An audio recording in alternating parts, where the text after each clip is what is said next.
Well, I'm involved in other things besides physics. In fact, mostly now in other things.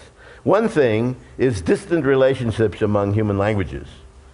And the professional historical linguists in the US and in Western Europe mostly try to stay away from any long-distance relationships.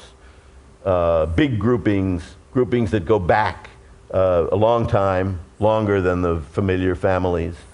They don't like that. They think it's crank. I don't think it's crank. And there's some brilliant linguists, mostly Russians, who are working on that at the Santa Fe Institute and in Moscow. And I would love to see where that leads. Does it really lead to a single ancestor some 20, 25,000 years ago? And what if we go back beyond that single ancestor, when there was presumably a competition among many languages? How far back does that go? How far back does modern language go? How many tens of thousands of years does it go back?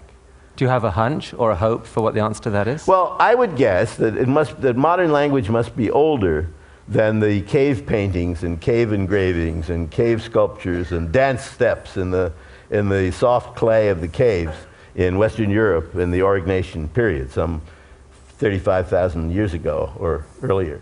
I can't believe they did all those things and didn't also have modern language. So I would guess that the actual origin goes back at least that far and maybe further. But that doesn't mean that all or many or most of today's attested languages couldn't descend perhaps from one that's much younger than that, like say 20,000 years or something of that kind. It's what we call a bottleneck. Well, Philip Anderson may have been right. You may just know more about everything than anyone. So it's been an honor. Thank you, Murray Gowan. Thank you.